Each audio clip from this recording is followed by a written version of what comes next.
Почитувани пријатели, жителите на село Бела Црква веќе одамна се сочени со ризик по своите животи, преминувајќи го рунираниот мост преку Црна река, со цел да стигнат до своите ниви на кои со голем труд заработуваат за живот. Секојдневно се принудени да го прифаќаат таквиот ризик. Градоначалникот во заменување, Тони Затковски, одамна е запознат со овој проблем. Уште на почетокот на своето доаѓање на жителите на Бела Црква им вети дека решавањето на проблемот со мостот ќе биде првата работа со која ќе се зафати, бидејќи знаел за безбедносните ризици.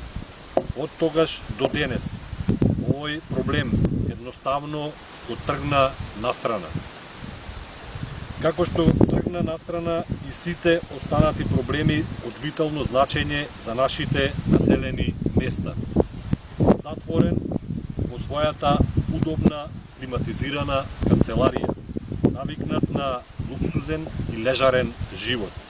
Тони Затковски не се срами отворено да покаже дека не се грижи ни најмалку за жителите на општината.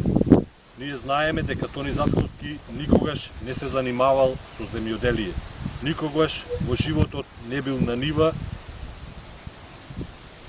и дека не знае што е плуг и мотик.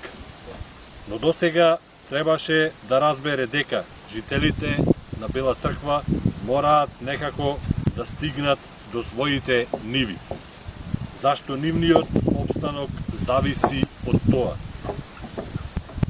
Ние не сме градоначалници, да имаме службени коли и шофери и секојдневно да одиме во ресторани и хотели, на сметка на општината.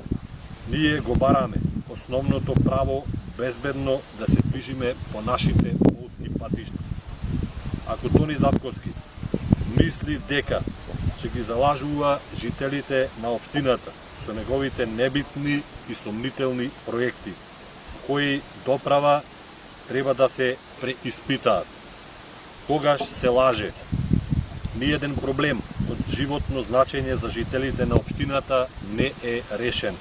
Проблемот со мостот во Бела Црква е еден од таквите нереализирани проекти. Тој се одлучуваше да прави проекти кои не му одговараат, а не оние кои им и се потребни на нашите жители и чие реализирање жителите го побараа од него. Затоа треба да биде свесен дека таквото негово работење ќе биде ставено под строга ревизија. И благодарам. За ловку треба, ево. Немој да пропади. Ама ајде,